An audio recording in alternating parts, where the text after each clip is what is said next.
Hello hi ದ್ವಿತೀಯ PUC ಅರ್ಥಶಾಸ್ತ್ರದ ವಿದ್ಯಾರ್ಥಿಗಳಿಗೆ ಸೂಕ್ಷ್ಮ ಅರ್ಥಶಾಸ್ತ್ರದ ಮೊದಲ ಅಧ್ಯಾಯವಾದ ಸೂಕ್ಷ್ಮ ಅರ್ಥಶಾಸ್ತ್ರದ ಪರಿಚಯ.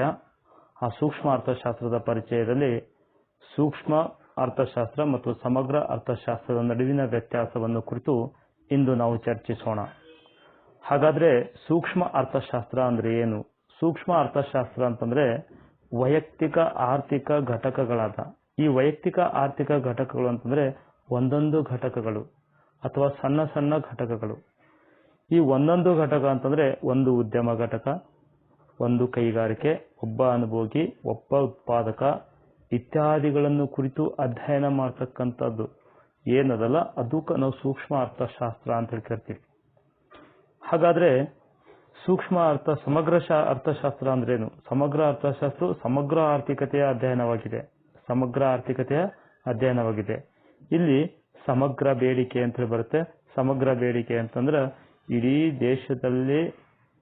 ದೇಶದ ಎಲ್ಲಾ ಜನರು ಅಂದ್ರೆ ಅನುಭೋಗಿಗಳು, ಹೂಡಿಕೆದಾರರು, ಸರ್ಕಾರ ಇವರು ವಸ್ತುಗಳನ್ನು ಕೊಂಡುಕೊಳ್ಳುವ ಪ್ರಮಾಣ, ಇಡೀ ದೇಶದಲ್ಲಿರ್ತಕ್ಕಂಥ ಎಲ್ಲಾ ಜನರು, ಅನುಭೋಗಿಗಳು ಮತ್ತು ಸರ್ಕಾರ, ಹೂಡಿಕೆದಾರರು ವಸ್ತುಗಳನ್ನು ಕೊಂಡುಕೊಳ್ತಕ್ಕಂಥ ಪ್ರಮಾಣಕ್ಕೆ ನಾವು ಸಮಗ್ರ ಬೇಡಿಕೆ ಅಂತ ಕರಿತೀವಿ.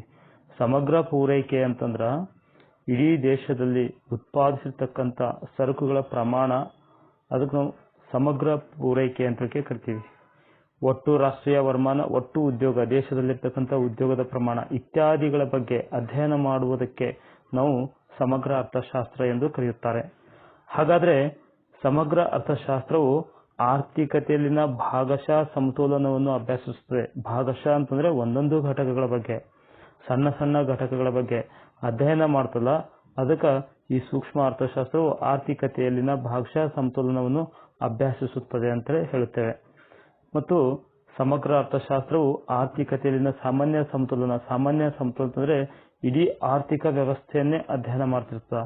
ಆರ್ಥಿಕ ವ್ಯವಸ್ಥೆಯನ್ನು ಸಮಗ್ರವಾಗಿ ಅಧ್ಯಯನ ಮಾಡ್ತದೆ, ಅದಕ್ಕೆ ನಾವು ಸಾಮಾನ್ಯ ಸಮತೋಲನವಂತಕ್ಕೆ ನಾವು ಕರಿತೀವಿ.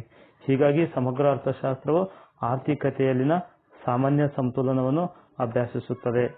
ಮತ್ತು ಈ ಸೂಕ್ಷ್ಮ ಅರ್ಥಶಾಸ್ತ್ರವು ಇದರ ಅಧ್ಯಯನ ಮಾಡ್ತಕ್ಕಂಥ ವ್ಯಾಪ್ತಿ ಸಂಕುಚಿತವಾದದ್ದು.